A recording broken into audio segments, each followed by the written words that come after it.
Bismillahirrahmanirrahim. Assalamualaikum warahmatullahi wabarakatuh.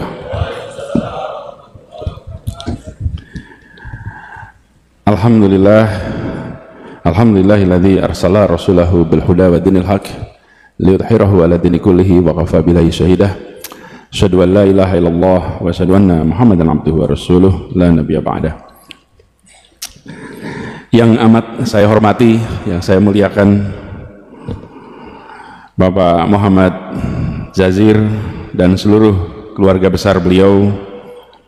Yang saya hormati Ketua Umum Masjid Jogokaryan Ustadz Agus Abadianto, dan juga yang saya hormati, yang saya muliakan Ustadz Salim Alfilah,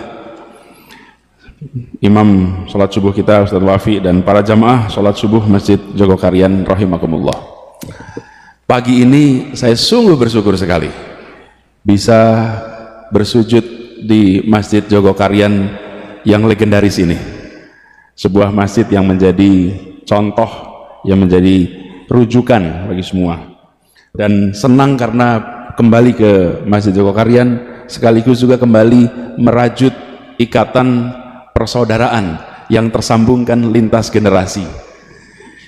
Banyak yang tadi diceritakan oleh Pak Jazir adalah hal yang juga baru bagi saya, karena pada saat itu saya masih terlalu kecil untuk memahaminya.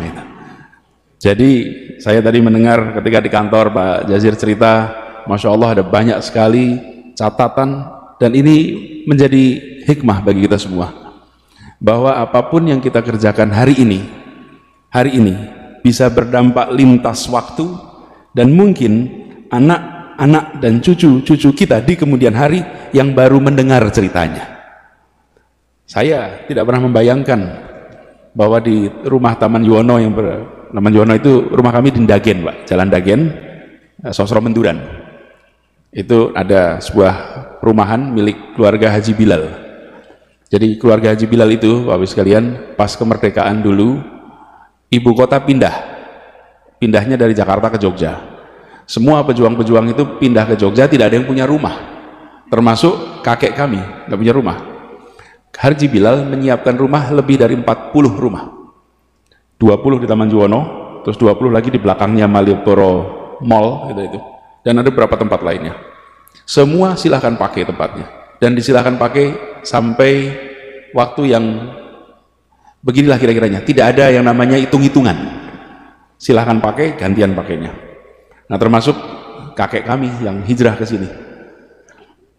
Itu Pak Jazir, almarhum Allahyarham Pak AR itu berangkat bersama Agus Salim dan lain-lain ke Timur Tengah untuk mengikhtiarkan pengakuan bagi Republik. Berangkatlah, meninggalkan istri dan 8 anak di Jogja, berangkat ke Timur Tengah. Perjalanan itu beberapa bulan untuk ke sana, sampai ke Kairo. Dan alhamdulillah di Kairo lewat perjuangan diplomasi yang panjang, keluarlah pengakuan de jure dan de facto bagi Indonesia. Itu adalah pengakuan pertama. Ada negara yang mau mengakui Indonesia. Yang mengakui pertama adalah Mesir waktu itu. Jadi kakek pulang ke Jogja membawa surat itu. Perjalanannya panjang, mampir ke India, mampir macam-macam, pulang sendirian. Dan untuk membawa masuk surat pengakuan itu yang ditandatangani oleh Perdana Menteri Mesir itu, dimasukkan ke dalam kaos kaki di dalam sepatunya. Ketika di pemeriksaan di Kemayoran, lolos, surat itu ada dalam kaos kaki, karena kaos kakinya nggak diperiksa, yang lainnya diperiksa. Masuk sampai akhirnya singkat cerita sampai ke Jogja, sampai serahkan ke Bung Karno di Gedung Agung. Pulang, istrinya melahirkan anak yang ke-9, diberi nama Lukiana. Kenapa? Laki Ana. Beruntung saya, karena bisa sampai lagi ke sini. Anak sebelumnya yang nomor 8 diberi nama Imlati. Imlati itu artinya Indonesia merdeka lekas akan tercapai insya Allah. Lahirnya 1 Juni 1945. Jadi lahir 1 Juni, beliau masih di BPUPKI, itu semua orang sudah merasakan insya Allah Indonesia merdeka. Bulan Juni itu, Agustus kita merdeka, tapi belum tahu bakal merdeka apa tidak. Lalu anaknya lahir yang ke-8 dikasih nama Imlati. Banyak yang tidak tahu itu kepanjangan. Indonesia merdeka lekas akan tercapai insya Allah. Yang nomor 9 dikasih nama Lukiana karena laki anak gitu. Lukiana. Istrinya kena malaria, wafat dengan 9 anak di Jogja. Sehingga kakek dan keluarga ketika Republik pindah lagi ke Jakarta, maka kakek kami dan keluarganya tidak pindah lagi karena beliau tidak ada istri, 9 anak dan bayi yang sudah ditemani oleh masyarakat di Jogja dengan support system yang luar biasa, sehingga diputuskan tidak kembali ke Jakarta dan terus di Jogja, dan akhirnya sampai akhir hayatnya berada di Jogja, dan saya jadi tumbuh besar di Jogja karena saya cucu kemudian tinggal di tempat itu. Nah, kisah perjuangan kemudian banyak sekali. Saya merasa bersyukur sekali karena Pak Jazir ini memiliki memori atas peristiwa-peristiwa penting yang tersembunyi, yang seringkali terlewatkan di dalam catatan sejarah kita. Jadi Pak Jazir harus banyak bercerita dan direkam ceritanya, karena beliau pelaku, beliau membaca, beliau merangkaikan. Ada yang menjalani tidak merangkaikan, ada yang membaca tidak merangkaikan, ada yang menjalani tapi tidak membaca. Ini membaca, menjalani, dan bisa merangkaikan sebagai sebuah cerita. Jadi saya merasa bersyukur betul. Tapi persahabatan kami tidak berhenti di situ. Bukan antar kakek dan Pak Jazir. Jadi kalau saya panggil Pak Jazir, panggil kakek boleh sebetulnya. Karena ini sahabat kakek saya gitu kan. Paman gitu. Kenapa? Karena berkelanjutan. Saya bekerja saya di Jakarta, kemudian mencoba membangun gerakan Indonesia Mengajar bersama dengan seorang anak muda yang sangat cerdas. Alim, cerdas, wawasannya luas, bacaannya panjang, namanya Sofwan, putra dari Pak Jazir. Jadi persahabatan itu menurun, dan ketika ketemu tidak tahu bahwa orang tua kita itu bersahabat, menurun.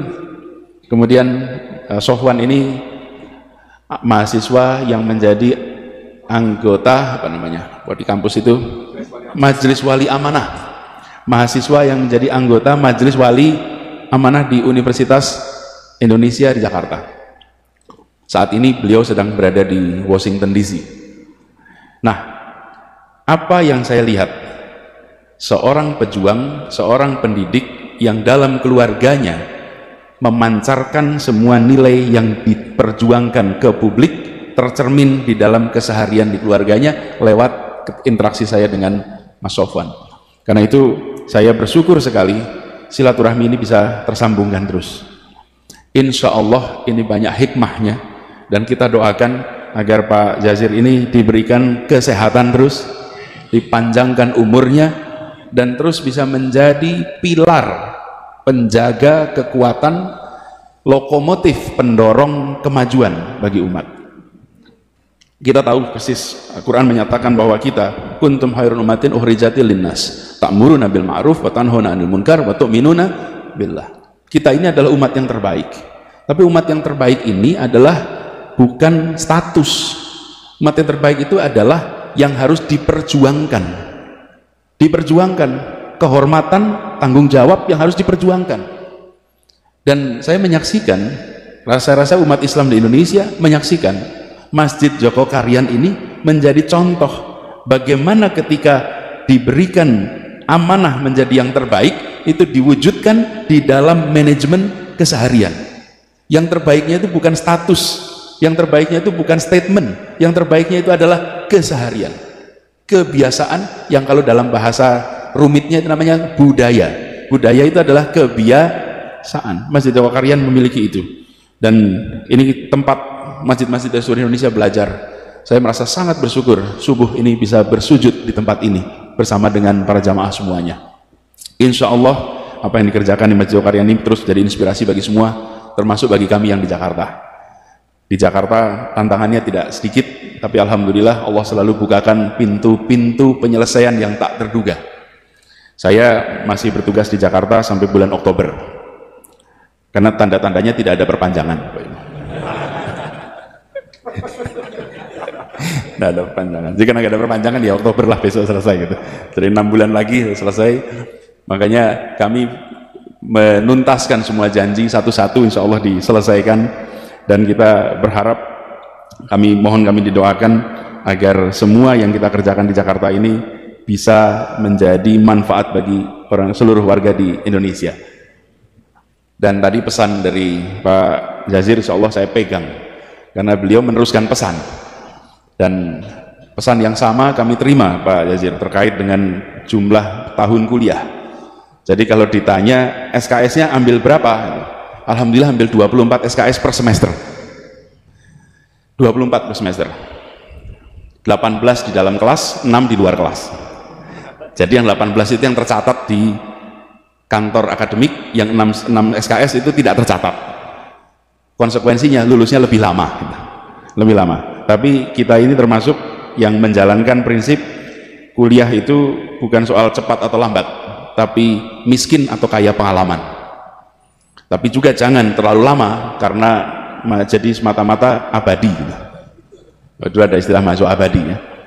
Cepat, bukan cepat atau lambat, tapi kaya dengan pengalaman. Bapak Ibu sekalian yang saya hormati, izinkan juga dalam kesempatan ini kami menyampaikan terima kasih, apresiasi pada Ustadz Salim Al-Filah, yang saya berkali-kali berharap bisa kedatangan beliau untuk bicara di tempat kami. Akhirnya malah kesempatannya mendengarkan langsung di sini gitu. Karena beliau jadwalnya padat, kami ingin sekali nanti satu saat bisa bersama-sama, karena bukunya Ustadz Salim ini tentang Diponegoro itu sebuah inspirasi yang luar biasa. Kalau kita lihat, Diponegoro ini adalah salah satu pejuang yang kalau boleh kita runtut, Indonesia merdeka itu mungkin awalnya adalah Pangeran Diponegoro. Secara singkatnya begitu, karena Pangeran Diponegoro melakukan perlawanan gerakan, karena sebelumnya belum ada perlawanan seperti gerakan Pangeran Diponegoro. Belanda mengalami kebobolan pembiayaan yang luar biasa, ongkos menghadapi perang itu luar biasa. Perangnya hanya 5 tahun, bahkan ada yang bilang itu 5 menit Pak, 1825 sampai 1830. 5 menit perangnya 5 tahun, tapi ongkosnya buat Belanda luar biasa. Akibat itu muncul tanam paksa, akibat tanam paksa muncul politik etis, akibat politik etis muncul orang-orang Indonesia yang terdidik. Orang-orang Indonesia terdidik ini kemudian meraih kemerdekaan. Jadi kalau diruat tuntutannya, Ibnu Khaldun, seorang sejarawan, itu yang pertama kali mengajarkan kepada kita pendekatan namanya path dependence, jejaring ketergantungan dalam sebuah perjalanan sejarah.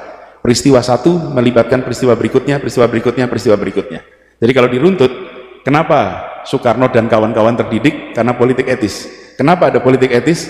Karena ada tanam paksa. Kenapa ada tanam paksa? Karena negara Belanda bangkrut akibat perang Diponegoro. Jadi perang Diponegoro menjadi awalan yang luar biasa. Dan cerita ini menurut saya penting. Jadi Ustadz Salim, kita di Indonesia ini punya banyak foto, tapi di rumah saya hanya satu lukisan yang saya pasang, lukisan Pangeran Diponegoro. Karena beliau yang dari Jogja ini menjadi penggerak inspirasi yang kita merasakan dampaknya sampai sekarang.